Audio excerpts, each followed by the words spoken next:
¿Sale? Déjenme nada más ver si yo tengo listo todo. Ok.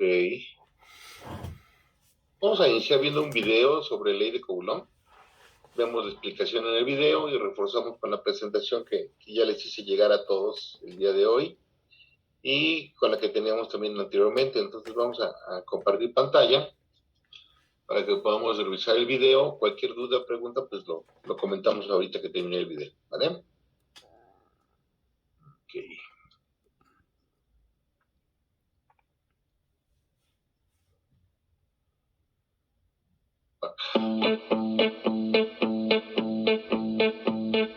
En este video vamos a revisar a la ley de Coulomb.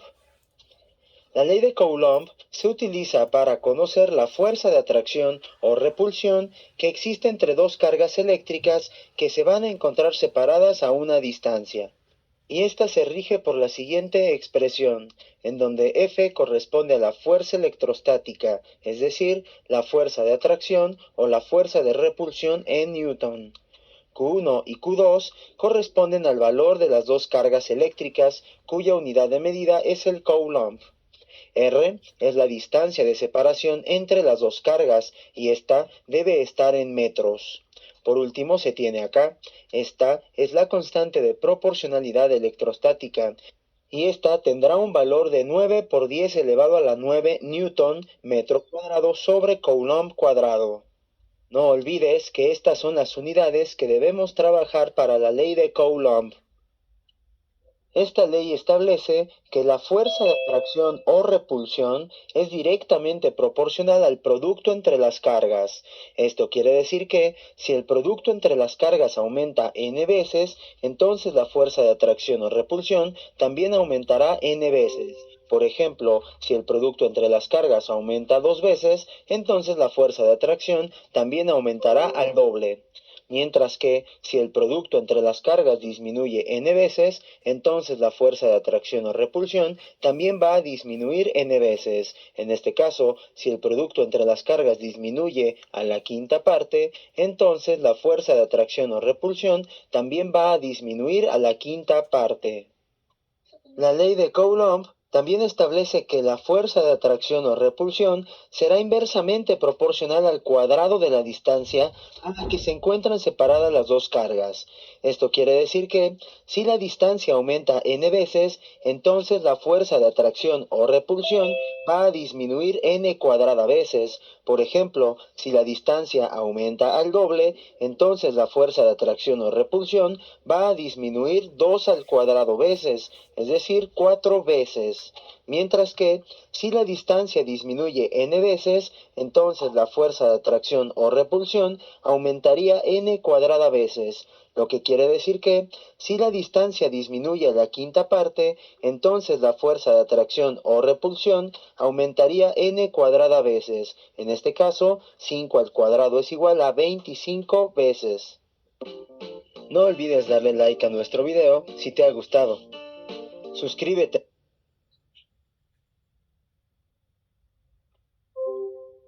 Ok, chicos. Esa es la parte de la ley de Coulomb, la parte teórica de la ley de Coulomb. Vamos a iniciar con la presentación para que podamos visualizar la ley de Coulomb. Un segundito. Pap, pap, pap. Estudio. Ley de Coulomb. Okay.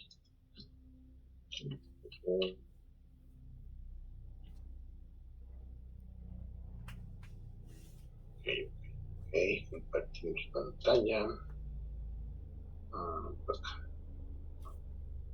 Ok, cualquier duda que tengan, vamos a interrumpir la presentación para poderla ir trabajando. Vamos a iniciar con los antecedentes. Charles Coulomb, físico francés, estudió y midió la magnitud de las fuerzas eléctricas entre objetos cargados. En su honor, la letra C, unidad de carga eléctrica, tiene su nombre Coulomb. La mayor aportación de Charles Coulomb fue en el campo de la electrostática y el magnetismo. Coulomb, en sus experimentos, utilizó la llamada balanza de torsión, diseñada por él mismo, para comprobar la existencia de fuerzas eléctricas entre dos esferas cargadas eléctricamente. Recuerden que Coulomb, su aplicación principal es entre dos cargas puntuales. Ahorita lo vamos a ir visualizando. Tenemos aquí la balanza de torsión, donde tenemos aquí una cabezal de supresión, de suspensión. Tenemos una fibra que es básicamente el aislante, porque al centro va una línea, una varilla, la cual está interconectada con una de las dos cargas, que es la carga A y la carga B, y automáticamente cuando excitamos desde el punto de vista del cabezal, estas cargas, una va a tomar carga positiva, otra negativa, o en las dos positivas o las dos negativas, o una negativa y otra positiva, y es como vamos a ver la fuerza de atracción o repulsión que va a haber entre ellas. Este fue el experimento que Charles Coulomb presentó para poder determinar y comprobar su ley de Coulomb, ¿no? Recordemos que para que una aseveración sea una ley, pues tiene que pasar por un conjunto de tanto de verificaciones, pruebas y certificaciones por un conjunto de científicos a nivel mundial. Por eso es que son leyes, ¿no? Porque si no, no existiría ni la ley de Pitágoras, ni etcétera, ¿no? Todas las leyes que puedan existir, ley de Kirchhoff, ley de la materia, etcétera. Entonces, todas esas leyes pasan por un comité en el cual ese comité empieza a analizar las propuestas de las leyes y establece ahí en el comité que es verídico o es cierto lo que está planteando el científico o los científicos de esa ley, ¿no? Entonces, no es solamente el planteamiento. Aquí lo que son la condición de los antecedentes, decimos que Coulomb encontró, ese es un desglose de la ley de Coulomb, o sea, es como va construyendo Coulomb la ley, y dice que Coulomb encontró que a mayor distancia entre los cuerpos cargados eléctricamente, era menor la fuerza, obviamente, de atracción o repulsión. Asimismo, Coulomb definió que la fuerza asimismo definió que la fuerza se reduce al cuadrado de la distancia. Por eso aquí maneja que la fuerza es igual o proporcional a la inversa, una inversa del cuadrado de la distancia.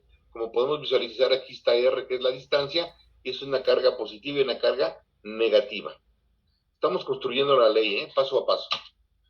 Posteriormente también encontró que la fuerza eléctrica entre dos cargas puntuales, esto quiere decir que corren en la misma línea, puntuales, es directamente proporcional al producto de las cargas, donde aquí está la fuerza, es directamente proporcional a la multiplicación o al producto de carga 1 por la carga 2, y aquí volvemos a tener el mismo esquema, la distancia, la carga 1, la carga 2, cómo vienen establecidas entre ellas. Como positivo y negativo, esta sería una carga de atracción o una fuerza de atracción en lugar de ser de repulsión. Si fuera de repulsión, tendrían los mismos signos de las cargas. ¿Hasta aquí vamos bien? Sí, profe. Perfecto. Sí, profe. Ok, de acuerdo. Seguimos. La ley de Coulomb establece la fuerza eléctrica, ya sea de atracción o de repulsión, entre dos cargas puntuales, Q1 y Q2, es directamente proporcional al producto de las cargas e inversamente proporcional al cuadrado de la distancia que hay entre ellas. Aquí vamos a ver la expresión matemática de la ley de Coulomb, es la siguiente. Esta parte de FE y KE la podemos encontrar en diferentes bibliografías como F y K solamente. Pero bueno, vamos a establecerlo así como lo manejamos en la presentación. Y F o F, que es la fuerza, va a ser igual a la constante por Q1 por Q2 entre la distancia al cuadrado. Carga 1 por carga 2 entre la distancia al cuadrado. Si ustedes se fijan en las cargas, tienen un valor absoluto, ¿no? Las paralelas de una literal o de una variable significa que es el valor absoluto de la carga. Por lo tanto, no tendrían signo. ¿Estamos de acuerdo? Entonces, para que lo tomemos en cuenta ahí como bibliografía, como breviario cultural, la fuerza es igual a la constante por la carga 1 por la carga 2 entre la distancia al cuadrado. Un segundito porque están entrando sus compañeros. ¿Sale? Entonces, seguimos adelante.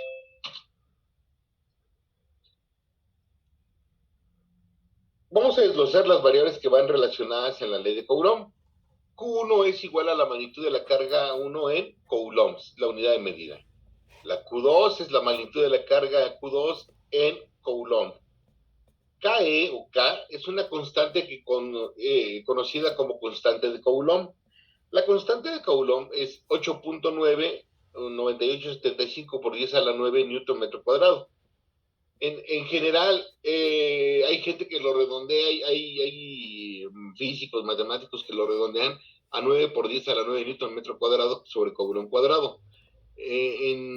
Para ser muy precisos y muy exactos, es 8 por 98.75 por 10 a la 9 newton metro cuadrado. Si ustedes buscan un redondeo o lo manejan como redondeo, no hay ningún problema, ¿no? Pero comenta, profe, que podría ser nada más con la K, ¿no? La constante de Coulomb. Sí, es la K. Aquí en la presentación lo manejan porque KE, ahorita vamos a ver. FE es una fuerza electrostática, fuerza eléctrica o fuerza de repulsión. Entonces la E significa que es electrostática o eléctrica, pero de alguna manera la ley de Coulomb en diferentes bibliografías la manejan con la F, que es fuerza, que es un vector, y la K, que es una constante de Coulomb. Entonces, para que no se me confundan al ratito, o no encuentren la KE o la FE, no se angustien, es la misma ecuación, ¿vale? Profesor, Sí. para los cálculos que hagamos de aquí en adelante y en el examen, ¿vamos a usar esa constante que está indicando o podemos usar 9? No, vamos a trabajar con 9 por 10 a la 9 newton metro cuadrado sobre Coulomb cuadrado. Ok, gracias. Sí, sin problema. Esto es porque de alguna manera debemos ser muy exactos con las leyes, ¿no? Por eso les comentaba, las leyes las validan y todo. Bueno, pues vamos a trabajar para que ustedes sepan perfectamente que la constante de Coulomb es igual a 8.9875 por 10 a la 9 newton metro cuadrado. Si se fijan en la parte de decimales, estamos trabajando con 98, o sea, casi 9, por eso es que se redondea 9 por 10 a la 9. Uh-huh.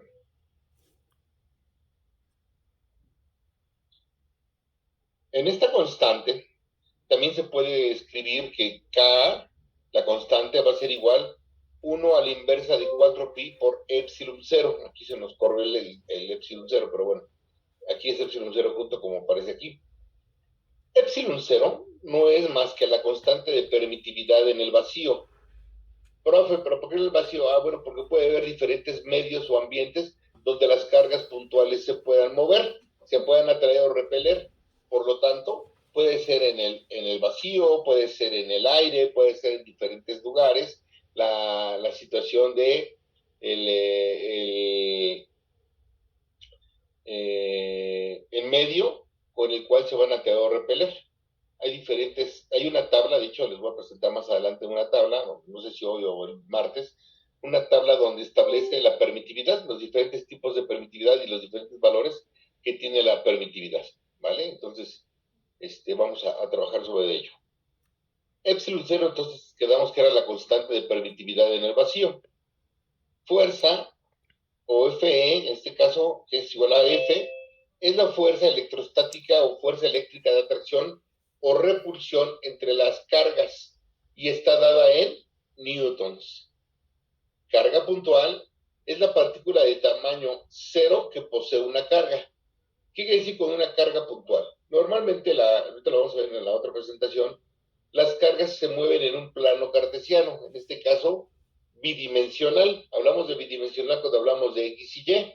Si habláramos de una carga o un plano cartesiano tridimensional, habláramos de X, Y y Z, que también se puede dar, sí se puede dar.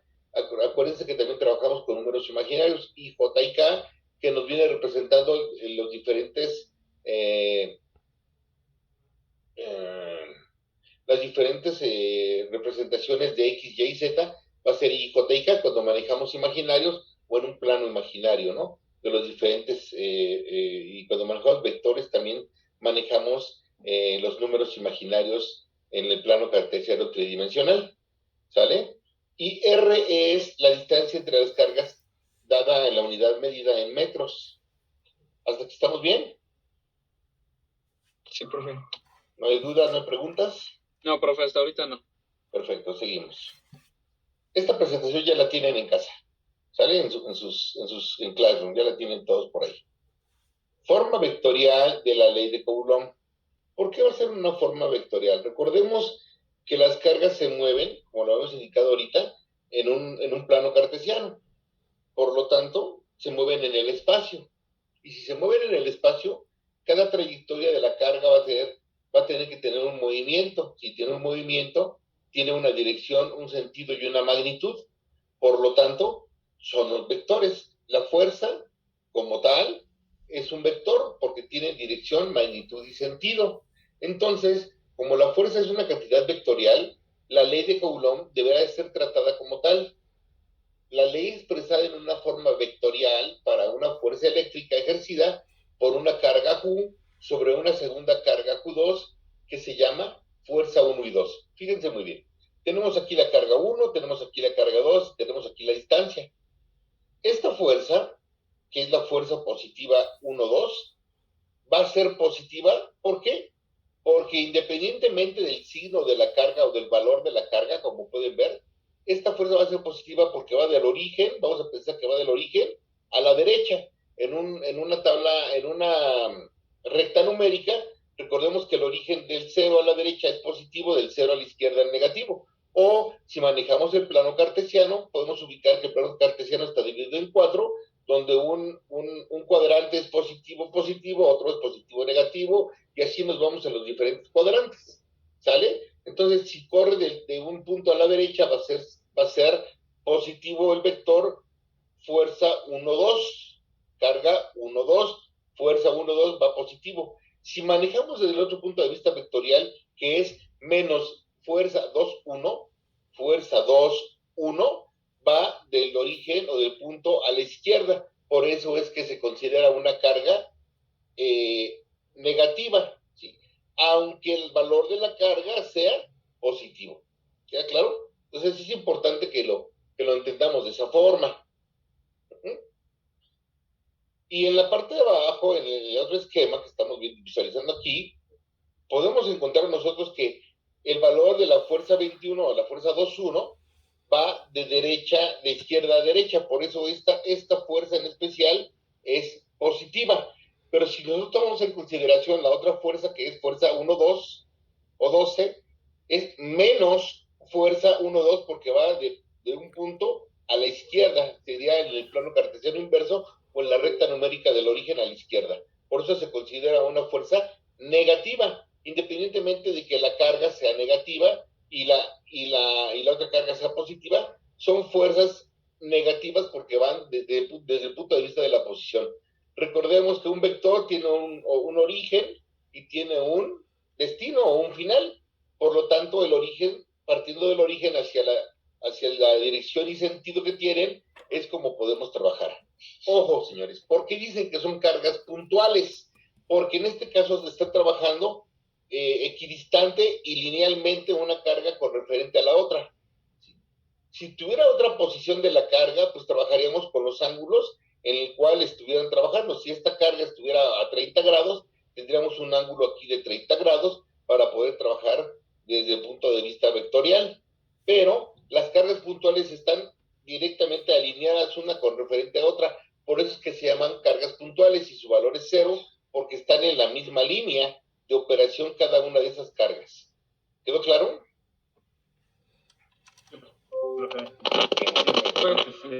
Tiene que estar también en la misma distancia, ¿no? Bueno, en la misma línea, ¿no? Aunque En sea, la misma, sí, efectivamente, en la misma línea. Un grado diferente, tienen que estar emparejadas, se podría decir, ¿no? Sí, deben ser alineadas. ¿No? Uh-huh. Ok. Pues si están alineadas son cargas puntuales. Ya más adelante podemos ver otro tipo de solución para las diferentes cargas. ¿Perdón? Lo del negativo que estamos contando. ¿Quieren que vuelva a explicar la parte de la negativo y positivo? Sí, porque damos dicho que lo del vector, lo del F. Ajá. Ok, de acuerdo, Axel. Fíjense muy bien. Esta es una representación vectorial de la ley de Coulomb. Ya visualizamos la ley de Coulomb, ya la revisamos. Y aquí nos dice que la atracción o repulsión, en este caso es la repulsión, porque son positivo y positivo, perdón, se va a dar por medio de un sistema vectorial. Recordemos que un vector tiene dirección, magnitud y sentido. Por lo tanto, esta fuerza es una fuerza negativa porque va de un punto a la izquierda del plano cartesiano. Si nosotros pusiéramos un plano cartesiano aquí, trazáramos un plano cartesiano, aquí podemos visualizar que va del punto a la izquierda. Por lo tanto, es menos la fuerza 2, 1, carga 1, carga 2, carga 1. Por eso es que esta es una fuerza negativa, aunque la carga sea positiva. Ojo, señores, una cosa es la fuerza que ejerce de atracción y repulsión, y otra cosa es el signo de la carga, si es positiva o negativa. Pero no vamos a entrar en el valor de la carga como tal, sino vamos a entrar en el valor de la fuerza. Dependiendo de dónde esté el punto de origen, a la izquierda o a la derecha, es como va a ser el signo de la fuerza que está atrayendo o repeliendo esas dos cargas. En este sentido tenemos la carga positiva más fuerza 1, 2, porque estamos tomando en cuenta la carga 1 contra la carga 2, pero la trayectoria es de izquierda a derecha, por lo tanto esta carga es positiva. ¿Queda claro? Y en la parte de abajo tenemos la atracción. Al tener en este proceso de la atracción, aquí también hay una R, que es una distancia. Esta es la misma distancia que hay, pero de este sentido es de atracción. Y si se fijan, la fuerza positiva 2, 1, que es la carga 2 y la carga 1, es una fuerza positiva porque aquí se están atrayendo. Y en la otra carga es una fuerza negativa porque es fuerza 1, 2, y automáticamente aquí hay una atracción también, pero con el sentido opuesto. Si es sentido opuesto, por eso aparece como menos F1, 2, porque es una trayectoria negativa del sentido del vector fuerza, más no de la carga. ¿Sí nos está quedando claro? Entonces, ¿carga y dirección son dos cosas diferentes? A ver, carga y fuerza son diferentes. La carga es el electrón, el protón o el neutrón, inclusive, vamos a llamar de electrón y protón, son los que se van a mover, son los que tienden a atraerse o a repelerse. Esas son las cargas eléctricas. Son los electrones, ¿no? Los que exactamente, los electrones. Pero, electrones o protones, porque uno puede ser negativo, otro puede ser positivo. Pero la trayectoria vectorial es en base a la fuerza, porque la fuerza es fuerza vector. Recordemos que la fuerza es una unidad de medida en newtons y es un vector, porque obviamente tiene dirección, magnitud y sentido. ¿Vale? ¿Sí nos queda claro? Sí, perfecto. Bien. Vamos a entrar ahora con el teorema de superposición. El teorema de superposición no es más que es una distribución de varias cargas. Por ahí alguna vez, hace rato en la clase anterior, me preguntaban, oiga, profe, ¿y podemos trabajar con 5 o 6 con muchas cargas? Sí, se puede trabajar con este teorema de superposición. Así como es la ley de Coulomb, también un teorema. ¿Qué diferencia hay entre una ley y un teorema? ¿Que la ley está comprobada? Comprobada científicamente por un conjunto de asociaciones internacionales, etcétera. Y un teorema, ¿qué pasa con el teorema? ¿Que podría variar el resultado, profe? Podría variar el resultado o no podría ser específicamente para lo que está hecho una ley. ¿A qué me refiero? Una ley, por ejemplo, la ley de Coulomb maneja dos cargas puntuales y maneja la carga de atracción y repulsión en dos cargas. En cambio, el teorema puede ser una situación abierta en el cual yo puedo variarlo o puedo modificarlo.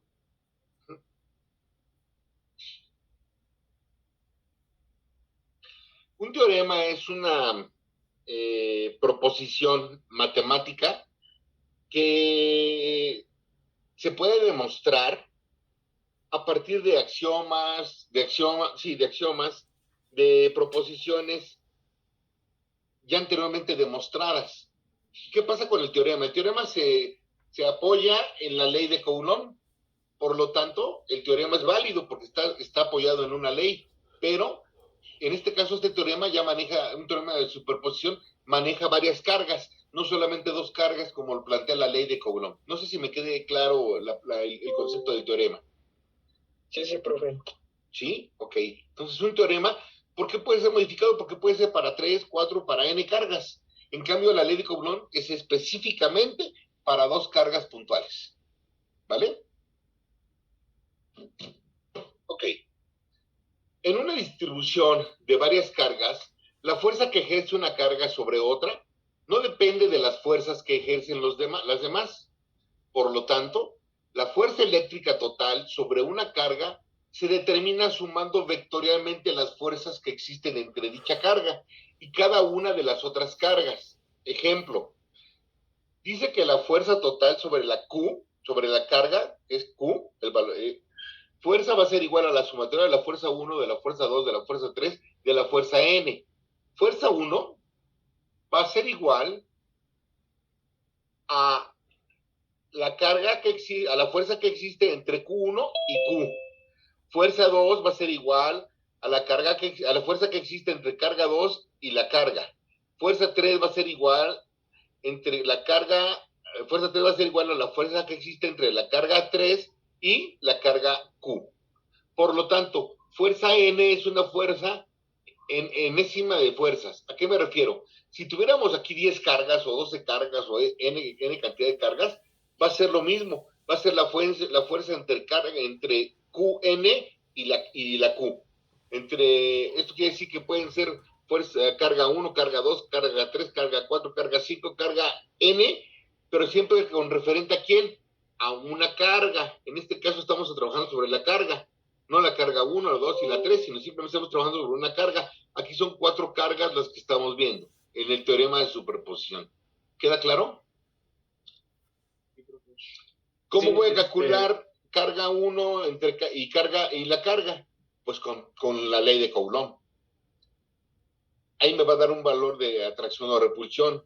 Después en la fuerza 2 tengo que aplicar Coulomb para calcular Q2 a la carga Q. Y así nos vamos. Y si hubieran 20 cargas, tendríamos que calcular 20 veces con la ley de Coulomb, aplicar la ecuación de la ley de Coulomb para la carga N por la carga. Y así nos vamos. Ya, sí, me quedó claro. Entonces, para obtener el valor de cada fuerza entre dos cargas, pues ya todo, bueno, en este teorema se van sumando todas las cargas, ¿no? Todas las fuerzas, perdón. Es correcto. Pero estoy viendo que creo que solamente una carga domina, que sería la Q. No sé. No es que domine, es que es una carga de referencia. Ah, ok. Es como si nosotros planteáramos aquí en la computadora, vamos a plantear un esquema, por ejemplo, como si fuera esto. Te lo voy a enseñar con. A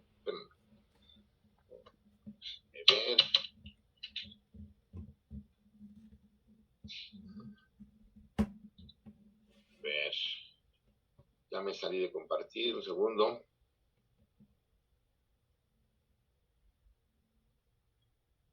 Un segundo. Un ejemplo de estos. Que una de estas 4 cargas fuera Q. Vamos a pensar que este es Q1, Q2, Q3 y este es Q. Entonces, ¿por qué hacemos la referencia en el teorema de superposición? Porque yo tendría que trabajar Q aquí contra Q1, Q aquí contra Q2, Q aquí contra Q3. Probablemente esta tendría que estar acá o acá abajo para que fuera puntual una carga con referente a la otra, ¿sí? Pero todas van en referencia a la carga Q. Por eso es que hacemos el teorema de superposición. Y lo que comentábamos de referencia del teorema, es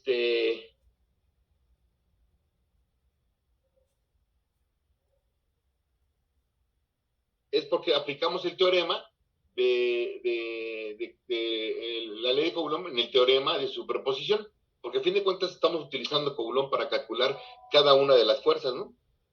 Y disculpe, profe. Sí. Ya se va a acordar, ¿no? Sí, tenemos un minuto. Nos enlazamos para dar el cierre y ahorita les platico cómo vamos a seguir trabajando. ¿Sale? Me salgo para que nos volvamos a conectar. Gracias.